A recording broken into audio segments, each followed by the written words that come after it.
ආයිබුවන් පින්වත් දරුවනේ දෙවිදුන් තන YouTube නාලිකාවට ඔබ සාදරයෙන් පිළිගන්නවා. අද දවසේ අපි ඉන්නේ ගවරගිරිය අයගම ගවරගිරිය කියන ප්‍රදේශයේ තමයි ආවිල්ලා ඉන්නේ. අද ඉන්නේ අපි මේ රංජනී මෑණියෝ කියලා අද දවසේදී මෑණිවරයෙක් වශයෙන් අභිෂේක ලබන්න මෑණිවරයෙක් වශයෙන් මෑණිවරයෙක් වශයෙන් ප්‍රසිද්ධ වෙනට අද දවසේ දේවාලය විවෘත කිරීම නීත්‍යානුකූල දේවාලය විවෘත කිරීම කියන කාරණාවට මුල් තැන දීලා අද දවසේ මේ පුද පූජා පවත්වන ස්ථානට මීට කලින් ඔබට මම මේ පිළිබඳ වීඩියෝ එකක් දාලා තිබේ මෙය පිළිම තැන්පත් කරන විදිහ එහෙම නැත්නම් මේගේ දේවාලය සකසන ගන්න ආකාරය 2024 දෙසැම්බර් මාසයේ විතර වගේ තමයි මතක විදිහට මෑගේ මේ දේවාල පිළිම තැන්පත් කරන්නේ. ඒන් පසු ඒ ක්‍රමවේදය ඔබ දන්නවා මම කරන්න ක්‍රමවේදයක් පිළිවෙලක්. ඒ පිළිවෙලට තමයි මේ දේවාල වල වරන් දෙන එක කරන්නේ. අනිත් තැන් වල වගේ ගහෙන් ගෙඩිනා වගේ එකපාර එක විදිහකට දෙන්නේ නැහැ. ක්‍රමවේදයක් අනුගමනය කරන ඒ ක්‍රමවේදයට යන්නේ නැතුව කවදාවත් මම වරන් ඒ අදාළ කරන දේව මෑණිවරයෙක් හෝ දේව ගැතිවරයෙක් හෝ විදිහට එළියට නිකුත් කරන්නේ නැහැ කියලා ඔබ දන්නවා. ඒ නිසා අද දවසේ වෙනකොට මේ රංජනී කියන මෑණිවරයා නැත්නම් රංජනී කියන මෑණියෝ අද දවසේදී ප්‍රසිද්ධියටපත් කරනවා දේවාලයක් කරන මෑණිවරයෙක් විදිහට. ඒ නිසා අපි අවිලා ඉන්නේ මේ ගවරගිරියට. මේ ගවරගිරිය කියන්නේ කඳු වලින් සමන්විත වට වෙච්ච බොහොම ලස්සන ප්‍රදේශයක්. මේ දරුවන් ඉන්න නිවාසයේත් ගොඩක් උස තැනක කන්දක් තැනක ලස්සන තැනක්. ඉතින් අපි බලමු අද දවසේ අපි උදාසන බුද්ධ පූජාව තැන්පත් කරන්නට ලස්සන බුදු පිළිමයක් තැන්පත් කරලා අලංකාරව ආරම්භ කළා. මේ ඔබ දකින්නේ ඒ මෑණියන්ගේ දේවාලය. අපි යමු ඉදිරියට.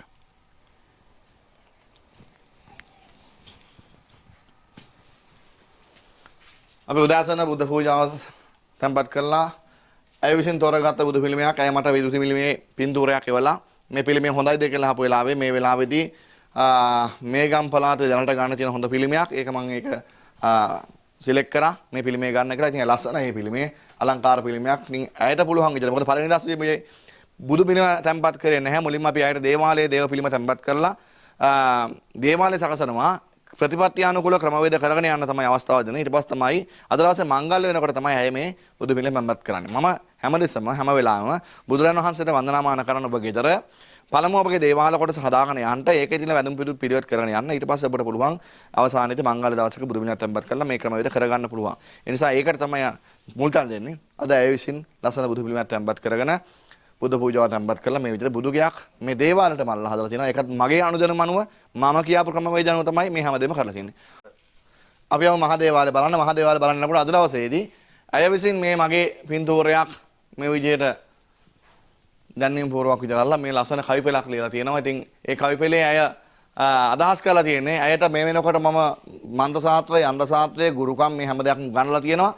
මේ ක්‍රමවේදය අර මිනිස්සු තන තන ටිටි කාලා වෙලා බන්ධන කපනවා අය වරන් දෙනවා අය කියන විකාර කරනට වඩා දෙහ ගෙඩියක් හරියට කපන්න නූලක් දාන්න අදාළ කරන යන්ත්‍රයක් මන්ත්‍රයක් දාන්න පොද පූජා සාන්ති කර්මයක් කරන්න ඕන ක්‍රමවේදය බොරුවට නැතුව ඒ නීත්‍යානුකූල ක්‍රමවේදයක් සංස්කෘතියක් ඒ කරන්නා පැවැත්මක් එක්ක කළ යුතු කර්ම පිළිබඳව මම උගන්ලා තියෙනවා. ඒ නිසා ඇය ගුරු බෞද්ධයෙකුට නැත්නම් ගුරුවරයෙකුට පුදන්නා වූ පිදුම ඇය විසින් මේ විදිහට කවි පේලියක නිර්මාණය කරලා තියෙනවා. ඉතින් ඇයට බොහොම ස්තුතිවන්ත වෙනවා මේ විදිහට මාව ගුරු භක්තියෙන් සැලකීම පිළිබඳව අපි එන්නේ මහා දේවාලයට.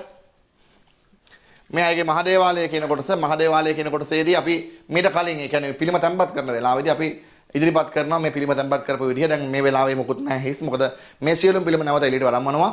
එළියට වඩම්මලා නානුමුර සිද්ධ කළා තමයි අපි දේවාලේ මංගල්‍ය නැවත සිද්ධ කරන්නේ. ඉතින් ඔබ දකිනවා මේ මහා දේවාලයේ පිළිමත් සාමාන්‍යයෙන් අර මම හැමදාම කියනවා නිකන් මේ කටුවට කිසිම රහක් නැති කිසිම ලස්සනක් නැති පිළිම තැන්පත් කරන්න එපා. මම තැන්පත් කරන්නෙත් නැහැ. ඊට අලංකාර පිරිසුදු පිළිවෙලක් තියෙන මූණ දැක්කම සිරියාවන්ත දෙවියෝ විදිහට දකින්න පුළුවන් පිළිම තමයි මේ තැන්පත් කරලා තියෙන්නේ. ඉතින් මේ තැන්පත් කරලා තියෙන ක්‍රමවේදන විවිධාකාර පිරිස විවිධායක දෝෂකාරක කියයි. නමුත් මත තියාගන්න අර එහෙම කියන සමහර අයට අර පින්තූරයක් තියාගෙන මේ සරයන්ලක් උඩ පහන පත්තු කරන එක පේන්නේ නැත්නම් කරුණාකරලා මේක ගැන දෝෂ කියන්න එපා. මේ මගේ දේවාලය මම හදන විදිය මම කරන ක්‍රමවේදය. ඉතින් ඔබට දකින්නට පුළුවන් මේ පිළිම වල ඉතා අලංකාර භාවය ලස්සන. මොකද මේ ක්‍රමයට අද මම දේවාලවල කියන නැත්නම් නිර්මාණය කරන්නා වූ දේව ගැතිවරියන් හෝ දේව ගැතිවරුන් හරියට දානවා. මිසක් අර බොරුවට මම වරන් 100ක් දුන්නා මාත් එක ගමනක් 100ක් යනවා 1000ක් යනවා කියන දේ මම කරන්නේ නැහැ. එකාට හරි කමක් නැහැ. පැවැත්මක් ඇතුව තැනකට ගිහිල්ලා මුණ දීලා කරන දේ හරියට කරන්න පුළුවන් වෙන උගන්නා මිසක් මට නම් කැමති නෑ දරුවෝ. මිනිසුන්ට බොරුවට බොරුව පේනවට කටයුතු කරන්න. හේතුව මම ළඟට ආපු අය බොහොමයි. නමුත් ඒ බොහොම දෙනාගෙන් ඉතුරු වෙන්නේ 14යි. ඇයි මේ ගමන හැමෝටම යන්න බෑ. ඔබ දන්නවනේ ඉස්කෝලේ යන හැමෝම කැම්පස් යන්නේ නැහැ. විභාගෙන්නේ හැමෝම ශිෂ්‍යත්වයට පාස් වෙන්නේ නැහැ. ඕලෙවල් පාස් වෙන්නේ නැහැ. ඒලෙවල් පාස් වෙන්නේ නැහැ. නමුත් ඉස්කෝලේ එක කොච්චර නම් දරුවෝ ඇතුළේ එනවද? ඔබ මම ළඟට සමහර ගොඩක් වෙලාවට වරන් ගන්න අය එනවා. ඒ එන ආවට සමහර අයගේ විවිධාකාර තියෙන ගැටලු නිසා වෙන්නෝ ප්‍රශ්න නිසා වෙන්න මේ ගමන යන්න බෑ. මේක අල්ලගෙන යන එක කොහොම හරි අල්ලන් එනවා. මේක පැවැත්මේ ඉන්න ඕන එකක් කොහොම හරි ඉන්නවා. ඒකයි වටින්නේ. මේක ඉන්න ඕනේ. මේක අල්ලගෙන යන්න ඕනේ. කොහෙන් හරි මෙතනින් Tamanට අවස්ථාවක් කරගන්න තමන් මුණ දෙන්න ඕනේ. ඉතින් මේ මහා දේවාලය අපි ඊට පස්සේ යනවා පිටත පන්තියේ දේවාලට. මේකේ සමහර දේවාලවල අපි ඇතුළේම දොරක් තියෙනවා. නමුත් මේකේ ඥාතින් විසින් අපිට කියපු දේ තමයි නෑ ඒක වෙනමම දොරක් දාලා වෙනම අපිට ඕනේ කියන එක. අපි වෙනම හැදුවා. ඔබ මේ දකින්නේ පිටත පන්තියේ දේවාලය. පිටත පන්තියේ දේවාලයේ අයගේ ඥාතින් විසින් ඉල්ලපු දේ තමයි ඇතුළෙන් දොරක් දාන්න එපා. ඒක වෙනමම එන්නට ඕනේ. දැන් සමහර දේවාල වල හිතුවේ සමහර දකින්න පුළුවන් ඒ ඔබට තවත් දේවාල වල ඒ දේවාල වල තියෙනවා ඇතුළෙන්ම දොරක් තියෙනවා පිටත දේවාලට යන්න. ඒතකොට මේකේ තියෙන්නේ පිටතින්ම දොර තියෙන ඇතුළට සම්බන්ධ නැහැ. ඒතකොට මේක පිටත පන්තිය පිටත විදිහටම හදන්න කියලා කිව්ව නිසා ඇයගේ දරුවන්ගේ ඥාතියින් මේ කියපු නිසා තමයි මේ සිදු වෙන්නේ. ඒතකොට මේ වරම්මාලා පිළිබඳ පැහැදිලි කිරීමක් කරන්න ඕනේ. මෑට මේ වරම්මාලාව තියෙන්නේ මූලික ඇය යම්සි දේවාලයක් සිද්ධ කරන් එනවා පෙර ස්ථානයක එහිදී අඩුපාඩු සිද්ධ වෙලා වැඩ සිද්ධ වෙලා ඒ දේවාලවල කරගෙන යන බැරුවට ඇයට යම් හිතවත් කෙනෙක් කරාම මුණ ගැහෙනවා. ඒ මුණ ගැහිමින් පස්සේ තමයි අය මාළඟට එන්නේ. මේ භූමියේ බොහොම දෝෂ ගොඩක් තියෙනවා. ඒ දෝෂ තියලා මම භූමියට ඇවිල්ලා බොහොම දෝෂ ටික අයින් කරලා මොකද කල යුතු දෙයක් නැහැ. සමහර දැන් වල ඔබ දන්නවා කරන්නව දෙයක් නැත්නම් විතරයි භූමියේ දෝෂ අයින් කරන්නේ නැත්නම් මම පහන තියලා දේවාලය හදලා ඒක කරන් යන දිනවා ඊට පස්සේ බැරි වුණොත් මොන හරි දෙයක් කරමු කියන එක. මොකද මේ දෝෂ භූමියේ තිබුණා ගොඩක් දෝෂ ප්‍රශ්න ටිකක් ඒ ප්‍රශ්න නිරාකරණය කරලා ඇයගේ ස්වාමියාගේ තියෙන වරම් මාලාවක් තමයි මේ ස්ථානයේදී ඇයට මුලින්ම කැප වෙන්න සිද්ධ වෙනවා. මොකද ඇයගේ ස්වාමියාගේ මුළු ස්ථානෙත් නැහැ ඇයගේ ස්වාමියාගේ භූමියක් නිසා වෙන්නේ. ඉන්පසුව ඒ වරම්මාලා දෙකම සකසනවා ඇයගේ ඥාති සහ ඇයගේ ස්වාමියාගේ ඥාති කොටස් දෙකම ඇයට සකසලා දෙනවා මුල් ආකාරයට. දැන් මුල් ආකාරයෙන් වෙනකොට සූර්ය දේවතාවුන් වහන්සේ සත්පත්තිනි කාලයම ආදී කරගත්තා වරන් දේවතාවුන් වහන්සේලා හරහා ඥාති බලවේග ක්‍රියාත්මකයි. ඉතින් ඇයගේ තියෙන වරම්මාලාවේ ඥාති දෙපළම හරියාකාරව වැඩ කටයුතු කරගෙන යනවා. ඉතින් ඔබ දකින්නේ මේ පිටපන්ති දේවාලය සූර්ය දේවතාවුන් වහන්සේ කඩවර දේවතාවුන් වහන්සේ සෝංකාලි මෑණියන් වහන්සේත් කියනවා වූ මේ දේවතාවුන් වහන්සේලා දේව මෑණිවරුන් මෙසේ තැන්පත් කරලා තියෙනවා. ඒකයි අහනක තැන්පත් කළ යුතුයිද නොවිය යුතුයිද කියන කාරණාව ඔබ දන්නා අදහස් ඔබට තේරෙන අදහස් අනුව ඔබ තීරණය කරගන්න. නමුත් මේ මගේ ක්‍රමවේදය මේ ක්‍රමවේදය අද වෙනකන් සිද්ධ කරන් ආවිලා තියෙනවා. කොහෙවත් අඩුපාඩුවක් ප්‍රශ්නයක් වෙලා නැහැ. ප්‍රශ්නයක් වෙන්න දෙන්නෙත් නැහැ. ඉතින් නමුත් මේ පිළිවෙත් වල පුද පූජා කරන ක්‍රමවේදය සහ මේ දේවාලයේ පිටතින්ම කොටසක් නැත්නම් දේවාලයේ දොරට මහා දොරට වෙනම දොරක් හදාගත්ත කොටසක තමයි මේ පිටත පන්තිය නැත්නම් අපි නවම යකුණ්ඩ අධිපති දේවතාවුන් වහන්සේලා වෙනුවෙන් තැන්පත් කරලා තියෙනවා. ඉතින් මේකේ මේ තියෙන වරම්මාලාව තුළ අපි සාමාන්‍යයෙන් කෙනෙකුට යම් හානියක් කෙනෙකුට යම් කිසි වංචාවක් හිංසාවක් පීඩාවක් කෙනෙකුට දුකක් ඇති වෙන යම් කාරණාවක් නම් එය මෙම ස්ථානට ඇවිල්ලා මේ දේවතාවුන් වහන්සේලාට මේ කණ්ඩලව කළා ඒ අතර පිහිටනවා. මේ අද දවසේ මේ වරම්මාලාව තුළ ප්‍රසිද්ධියටපත් කරන්නේ. එහෙම නැත්නම් ඇයව નિયમિત දේවගතිනියක් බවට පුරාවර්ත කරන. ඒ નિયમિત දේවගතිනියක් විදිහට ප්‍රචාරය කරන්නේ මතක තියාගන්න අද ඉන්නවා. එක එක ඇඳුම් අඳිනවා. ඔබ දකිනවා මම දේවාලය නම් දේවාල ඇඳුමක් අඳින එක පිළිවෙලක් තියෙනවා නේද? ඔබ දකිනවා සමහරවල්ලාට දේවාල සාතර කියන්නේ කිහිල්ල පේන ඇඳුමක් අඳගන්න. නැත්නම් සමහර දැන් වල ඔබ දකිනවා නිකන් ඔහේ අර කලසමයි ඩෙනින් කලසමයි දාගෙනත් යනවා මෑණිවරු සාතර කියන්නේ නේද? එහෙම බෑ. මේක නීතියක් තියෙනවා. එහෙනම් පන්සලේ හාමුදුරන්න පුළුවන් කලසමයි ෂර්ට් එක දාන බණ කියන්න. ඒගොල්ලන්ට අවශ්‍ය කරන්නා වූ නීතියක් තියෙනවා. එතකොට මේ දේව මෑණිවරුන්ටත් ඊළඟ දේව ගැටිවරුන්ටත් අවශ්‍ය කරන්නා වූ රෙදිපිලි ආයතන තියෙනවා. හැබැයි ඒක සංවරයක් ඇතුව. අද දවසේ ආයත ඒ සංවරයක් ඇතුව රෙදිපිලි ආයතනලා මෑණිවරේ බරපත් කරනවා. ඒතර අද දවසේදී විවිධාකාර මිනිස්සු පිහිටපතාගෙන එනකොට ඇය මයිතන්ට මීට කලින් මම කරපු ක්‍රමවේද අනුව මෙතනදී තමන්ගේ දින වරමේ ශක්තිය මිනිසුන්ට ඔප්පු කරලා තියෙන්නේ. මේ වරම්මාලා සත්‍යයි කියන එක ඔප්පු කරලා තියෙන්නේ. වැඩ කටයුතු කරලා පිනට කරලා මිනිසුන්ගේ ලෙඩ දුක් හොඳ කරලා මිනිසුන්ගේ ප්‍රශ්න වලට උත්තර දීලා ඒ යම් ආකාර කාරණා විසඳලා මොකද හේතුව නම් මය මේ ජීවත් වෙන මේ ස්ථාන ඉතා දුෂ්කර පරිසරයක්. මොකද හරියට වාහනයක්වත් එන්න පුළුවන් ගමනක් නෙමෙයි. නමුත් මේ ස්ථානටත් ඇය හොයන් එන්නේ ඇයගේ වැඩ හොඳ නිසා. අද දවසේ අපි ඉදිරියේදී ඔබට දකින්න පුළුවන් වීඩියෝ එකකින් ඇය කතා කරයි ඔබට ඇයට තියෙන සන්තෝෂය හෝ ඇය මේ වෙනකොට කරගෙන ආපු පිළිවෙත ගැන ඊට පස්සේ අපි මංගල්‍ය බලමු අපි. ඔබ මේ වීඩියෝ මේක කොටස් දෙකක තුනක විතර වෙන්න පුළුවන්. ඔබ මේ සියල්ලක් නරඹලා ඔබ තීරණයක් ගන්න. යන්න ඕන මොන පාරද? කෙටි කාලිනව ගමනක් යනවද? දීර්ඝ කාලිනව හිමින් යනවද කියන එක ඔබ තීරණය කරන්න. ඔබට බොහොම ස්තුතියි. සියලු දියන්ගේ පිටයි ආශිර්වාදයි යහපතක් වේවා. ආයිබෝවන්.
Namaste Buddhaya, Namaste Bodhiya, Namo Vimuktaya, Namo Vimuktaya.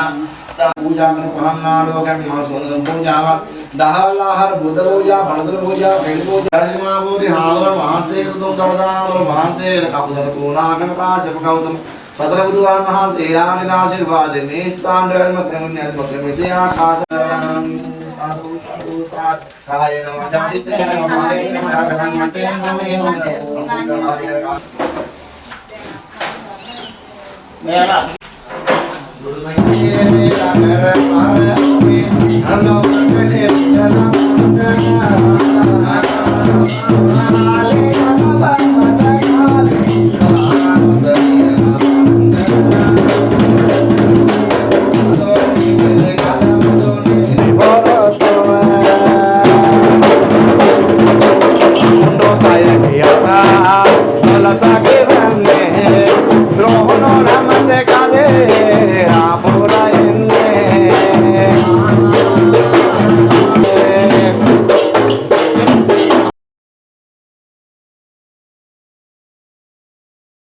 Deviyo dakano sita dua pesak wala ane mudata dane maninne kapagana mapere pada dora ranne mare monane venane kata sala sanne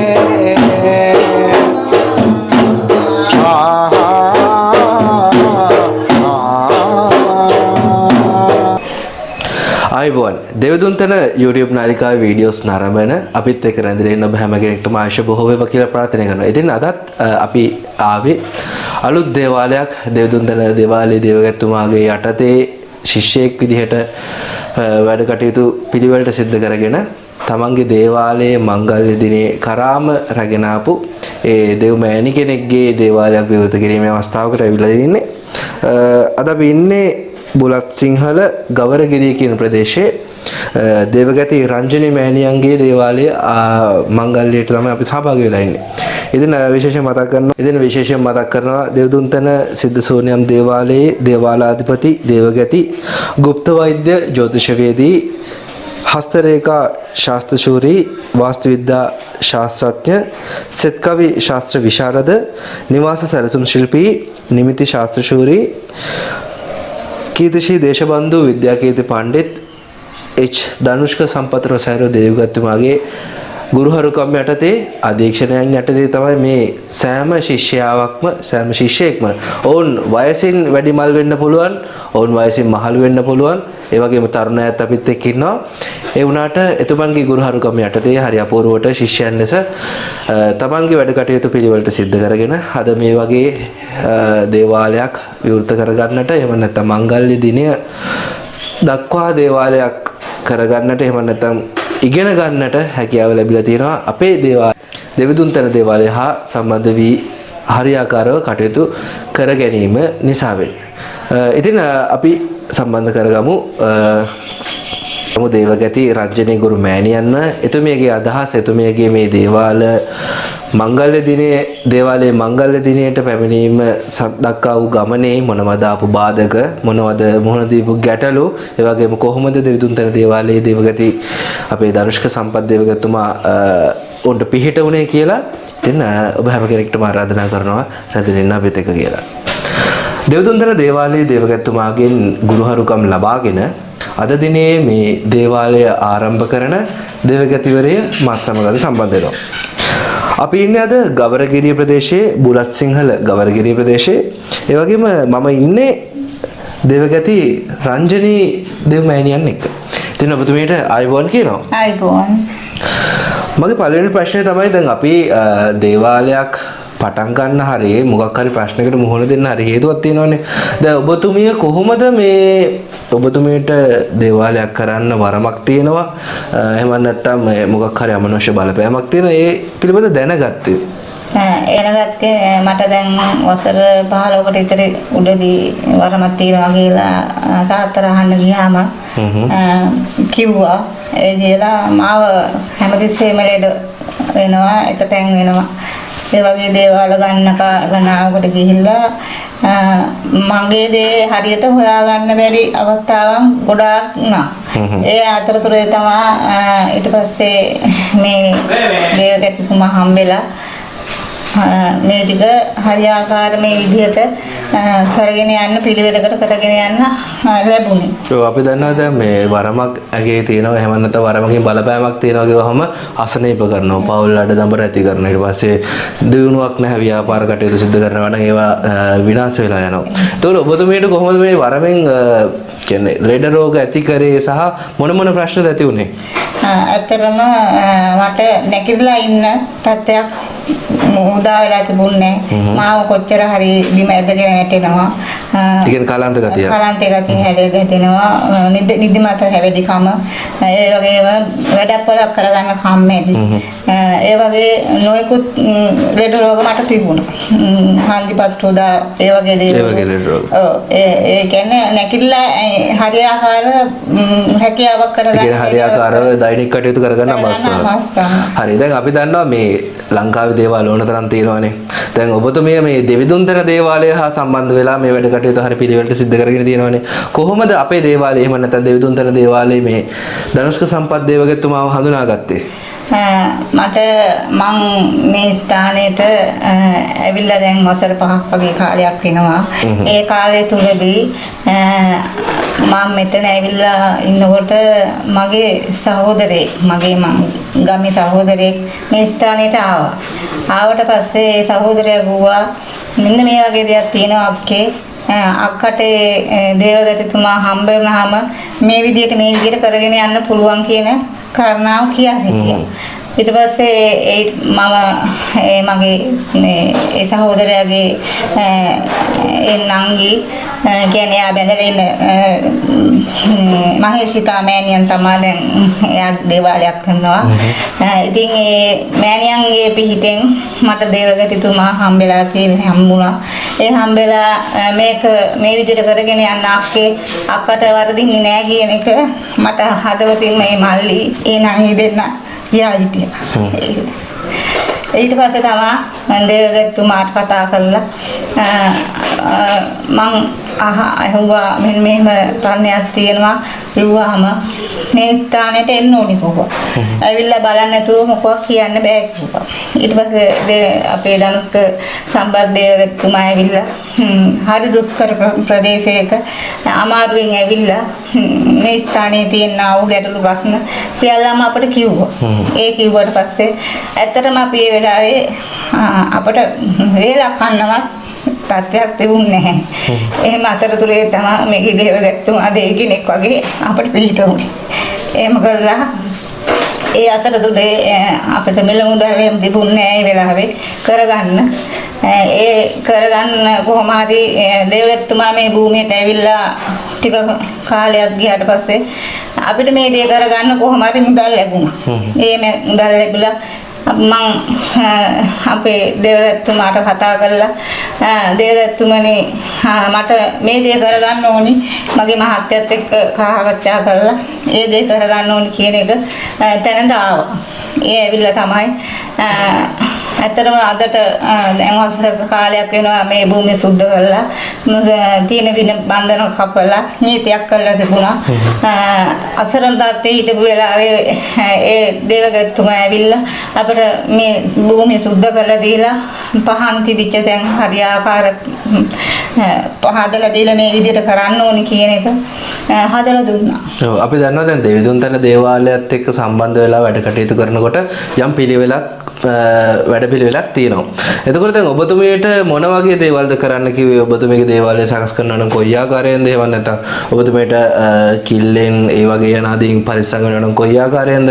ඒ වගේ මොන උපදේශද දේවගතුමා දුන්නේ? ඇත්තටම මට අර ඉස්කෝලේ ගිහිල්ලා අපි මොන්ටිසෝරියෙන් පටන් අරගෙන ඉහළ උසස් පෙළ දක්වා යනවා වගේ අකුරෙන් අකුර වචනෙන් පැහැදිලි කළා. මේ විදිහට කරන්න දරුවෝ මේ විදිහට ගියොත් මෙන්න මේ වගේ තැනකට එන්න පුළුවන් කියන අදහස් ගොඩක් උරුවරුකම් කරලා දුන්නා. ඒ වගේම මෙතන පහන් භූමිය ලකුණු කරලා මෙන්න මේ විදිහට හදන්න මාත් සැරින් සැරේ දුරකථනයෙන් ඇමතුම් කළා.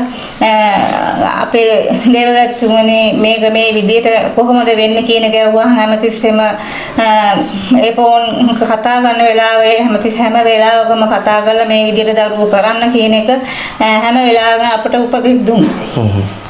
ඒ කරන අතරතුරේ තමයි මේ වගේ ලස්සනට දේවාලයක් හදාගෙන පිළිම තැන්පත් කරලා අපිට මේ වගේ ලොකු තැනකට එන්න සිද්ධ කළ දුන්න අපේ දේවගැතුමා තමයි.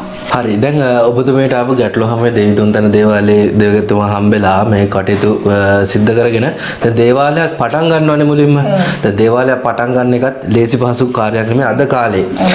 හැමතැනම දේවමෑණියෝ කියලා දේවාල තියෙනවා. හැමතැන එහෙම තියෙන පරිසරයක දැන් ඔබතුමා අලුතෙන් දේවාලයක් පටන් ගන්නකොට මොනවද ආපු කරදර මොනවද ආපු බාධක මොන ගැටලු වලටද මුහුණ දුන්නේ?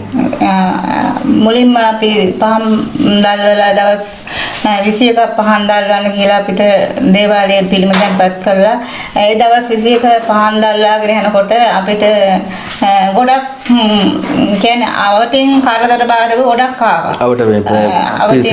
අවට පිළිසකින් ගොඩක් කරදර ආවා. ඒත් ඒවා මර බවත්තගෙන අපි මේ පහන් මාලාව දල්වාගෙන දවස් 21 දල්වලා අපි ඊට පස්සේ ගියේ අපේ දේවගතුමාගේ දේවලට ගිහිල්ලා සාත්‍රයක් කාලා ඒක හරියාකාර මේ විදිහට වෙලා තියෙනවා දරුවෝ උඹලා මෙන්න මෙහෙම මේ විදිහට අලුත් නුවර දැනුම් දේවතාවුන් වහන්සේ වැඩ පුදා ගන්න ඕනේ කියන ආකාරයට මේ දේ කරන්න ඕනේ කියලා අපේ දේවගතුමා කියා සිටියා. කියා ගන්න තරම් සතුටුයි. ඒ වගේ කෙනෙක් අපේ ජීවිතේට හම්බෙලා නැහැ.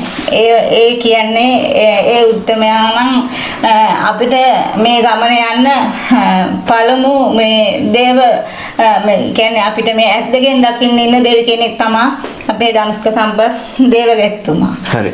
දැන් අපි දන්නවා මේ දැන් දේවාලයක් කරන්න එහෙම ආවට ගියට බෑ. මේ ශාස්ත්‍රය ඉගෙන ගන්න ඕනේ. එහෙම නැත්නම් පරම්පරාවෙන් අරන් එන්න ඕනේ. දැන් එතකොට ඔබතුමිය මේ කරන දේවාල කටයුතු ධනුෂ්ක සම්පත් දේවගතුමාගෙන් ඉගෙනගෙනද? එහෙම නැත්නම් ඔබතුමියගේ මේ පරම්පරාවෙන් එන දෙයක් මේ පිළිඹු කරලාද? එහෙම නැත්නම් පුහුණු පුරුදු කරලාද? එහෙම නැත්නම් ඥාතියගෙන් බලපෑමක් මගින්ද? මගේ එහෙම කිසිම සාත්‍ර කටයුතු කිසිම දෙයක් අපේ පරම්පරාවේ කිසි කෙනෙක්ගේ නැහැ. එහෙම නැතුව මගේ මගේ මෑණියන්ම තමයි මාහට වරම් මාලාට ඇවිල්ලා මෙන්න මේ විදියට කරගෙන යන්න ඕනි කියන එක ඒ මෑණියන්ගේ ශක්තියත් එක්ක මේ ටික කරගෙන ගියා. ඒ වගේම මේ භූමියේ මම මේ ඉන්න ස්ථානයේ මගේ සැමියාගේ දේවතාවුන් වහන්සේ එයාගේ මුත්තා එයාට වරම් මාලාවට හිටියා. ඒ වරම් මාලාවට ඉන්න අතරතුරේ මාත් එක්ක වැඩ කරන්න ඉන්න ඥාති දේවතාවුන් වහන්සේ කැමති වෙලා මේ ගමන යන්න මේ විදිහට යන්න ඕනේ කියන එක පියවරෙන් පියවර ඒ ශක්තියත් එක්ක අපේ ගුරුතුමා ධනුෂ්ක සම්පත් සයිරෝ කියනවා ඇත්තටම වචනයෙන් කියලා නිම කරගන්න බැරි තරමට ශක්තියක් අපට දිනනවා. අපිට මේ දේවල් කරගෙන යන අතරතුරේදී මේ විදිහට පන්තියක් දාලා මෙන්න මේ විදිහට පුතේ කෙනෙකුට දෙහි කපන්නේ මෙන්න මේ විදිහට පුතේ කෙනෙකුට නූලක් දාන්නේ කියන තැනේ ඉඳන් ඉරේ අල්ලන තැනේ ඉඳන් හැම දෙයක්ම අද වෙනකොට පුහුලක් කපලා තීන්දුවක් කපලා හරියාකාර දෙයක් කරගන්න අපිට ශක්තියක් දීලා තියෙනවා.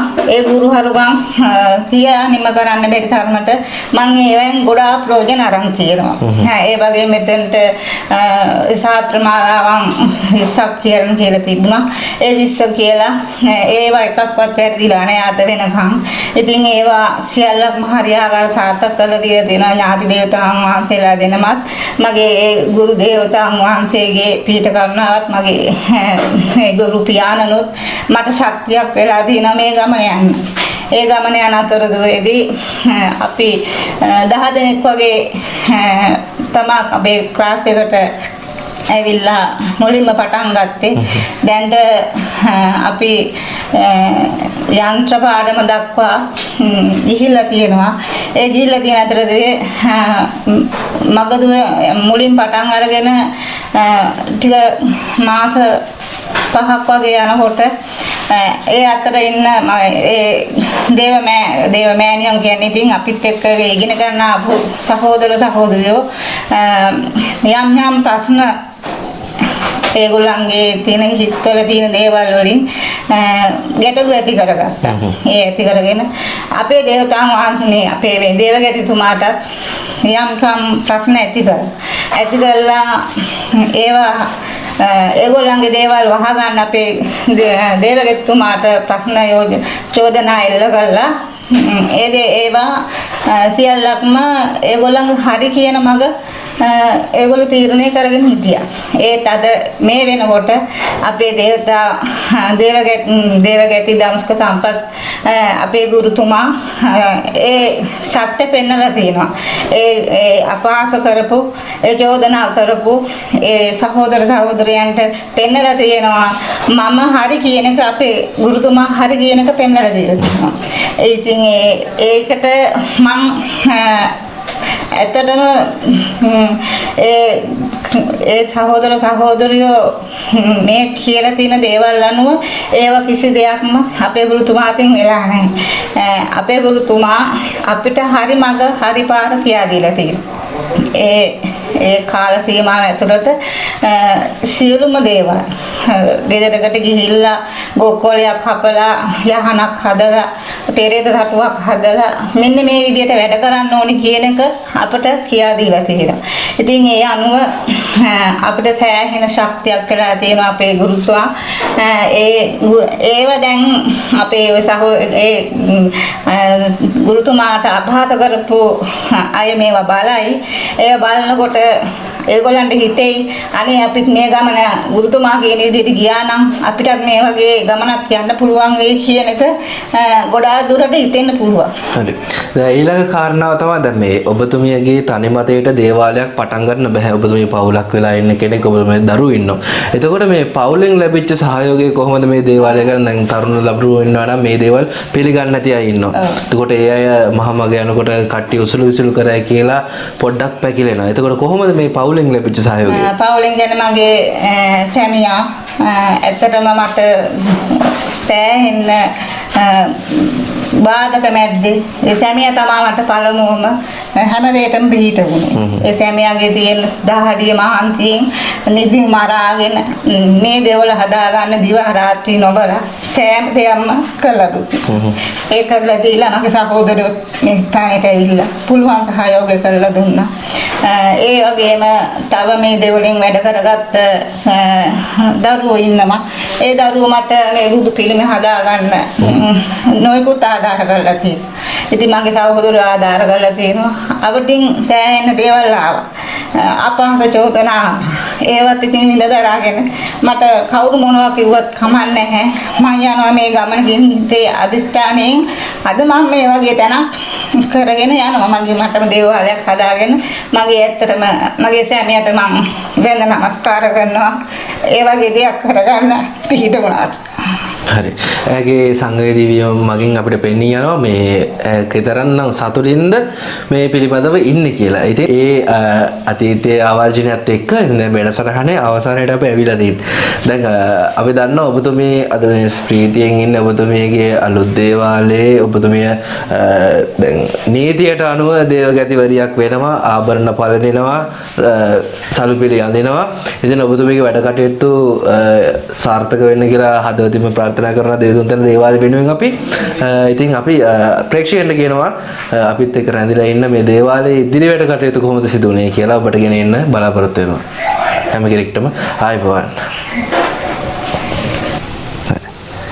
ඉතින් අද මේ රංජනී ගුරු මෑණියන්ගේ දේවාලය මංගල්‍ය සිද්ධ වෙනකොට මේ ඉන්නේ වැඩියෙන්ම සතුටින් ඉන්න පුද්ගලයා. එහෙමත් නැත්නම් එතුමියගේ ආදරණීය සැමියා. ඉතින් ඔබතුමාට මේ මෑණියන්ගේ මේ දේවාලය මංගල්‍ය සිද්ධ වීම සම්බන්ධයෙන් මොකද්ද තියෙන අදහස? සතුටුද? ඉතින් අද දින ගොඩක් සතුටුයි ඇත්තටම. මට මුලින්ම කියන්න තියෙන්නේ මගේ අම්මා තාත්තාගෙන්ද ජනක තේ සම්පත් ගුරුතුමා මට පියතුමෙක් වගේ අද මම ගොඩක් දැනගත්තා. ඉතින් ඒ වගේ මට කියන්න බෑ ඇත්තටම මේ සතුට මට කියන්න බෑ. මම බොහොම අසන්න වෙච්ච මිනිස්සෙක්. ඉතින් මගේ ගුරු මහත්මයා හම්බුනට පස්සේ මට බොහොම සතුටින් තමයි අද ඉන්නේ. මට කියන්න තියෙන ඉතරයි. ඉතින් මෑණියන්ට මම අතීත දීලා එයා යන ගමන්ට තවත් වැඩියෙන් මේක දියුණු කරගන්න තමයි මගේ අදහස. ඔව් දැන් අපි දන්නවා මේ ඔබතුමාගේ මේ ආදරණීය බිරිඳ කිව්වා මේ ගැටලු රාශියකට මුහුණ පෑව කලින් ඒ හැම දෙයක්ම විසඳ ගන්න පුළුවන් වුණා කියලා. මොන වගේ ගැටලු වලටද මුහුණ පෑවේ? ඒ කියන්නේ මුලදී ඒ ගුරුතුමා හම්බුනාට පස්සේ අපිට පහන් 21ක් දවස් 21ක් තියන්න කිව්වනේ. ඒ කිව්වට පස්සේ අපිට ගොඩක් අවටින් ආව බාධක ටිකක්. ඒවා අපි ඒ බාධක මැදදී පහන් ඒ ටික අපි කරගෙන ගියා. මට අද ගොඩක් සතුටුයි. මේ වගේ දෙයක් කරගන්න ලැබුණා කියන්නේ. මුලදී බොහොම අපහසුතාවයකටපත් වෙලා මම කලින් තනියම මේ භූමියේ පහන් තියාගෙන ගියා.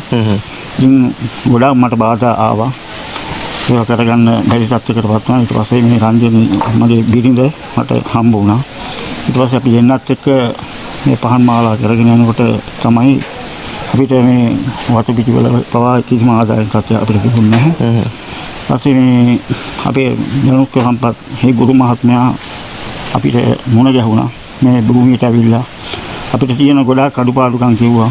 ඒ කියලා අපිට මේ භූමියේ තියෙන දොස් ටික ඔක්කොම අයින් කරලා අපිට ඇත්තටම මට කියා ගන්න බෑ මහත්මයා කරලා දීපු මේ ගරුත්වයෙන් අපි ගොඩාක් දේවල් ඉතින් ඒ මහත්මයා හින්දාද අපි එපයින් හිටගෙන ඉන්නවා කියලා මට කියන්න වෙන්නේ. ඔව් දැන් මුලින්ම පහන් මාලාවක් කරගෙන ගියා. එතකොට පහන් මාලාවෙන් මේ ඔබතුමාට වරමක් එහෙම නැත්නම් අදෘශ්‍යමාන බලවේගයකින් එම පිහිටක් පිළිසරණ තියෙනවා කියලා දැනගත්තේ කොහොමද? මට සාමාන්‍ය වරමක් එන්නේ අවුරුදු 27ක් විතර වගේ එනකොට මට මගේ ඇඟට එක දේවල් දැනෙන්න ගත්තා. ඊට පස්සේ අඳුරු මෙක්කන්ට ගියාට පස්සේ මට කිව්වා ඔයාට වරමක් තියෙනවා මේක හොඳ වරමක් මේ කරගෙන යන්න. පස්සේ එතුමා ළඟට ගිහිල්ලා මම ඒ ටික කරගත්තා. ටික කාලයක් යනකොට මට ඒ වරමාලා හරියාකාර කරගෙන යන්න ලැබුණේ නැහැ. ඇත්තටම මාව නිකන් වැටෙන්න යනවා. ඒ විදිහට ගොඩක් බලපෑම් ආවා. ඉතින් මට ඒක තනියෙන් ඇත්තටම මට කරගෙන යන්න බැරි නිසා මේ කොහොම හරි පහන් මාලාවල් ටික තැන් වලදී අතරමඟදී බාධා වුණා. ඉතින් කොහොම හරි ඊට පස්සේ මගේ බින්දට ඉන්න මගේ මුත්තා තමයි මට හිටියේ. එයාව ඒ ඥාති දේවතාවුන් වහන්සේ සම්පත් මහත්තයා එක්ක කතා බහ කරලා ඒක කරලා මෙතන ලොකු තොইলයක් කරලා ඒ ඥාති දේවතාවුන් වහන්සේ කැමැත්තෙන්ම එයා රංජනී මෑණියන්ට බාර දුන්නා. හරි ඒ තමයි එතුමන්ගේ අදහස. ඒ වගේම අපි දන්න මේ වගේ අවස්ථාවක අදහස් පළ කිරීම තරමක් අපහසුයි. මොකෝ එක පැත්තකින් සතුට තියෙනවා, එක පැත්තකින් කියා ගන්න බැරි තරම් දේවල් තියෙනවා. අපි බලමු මේ දේවාලය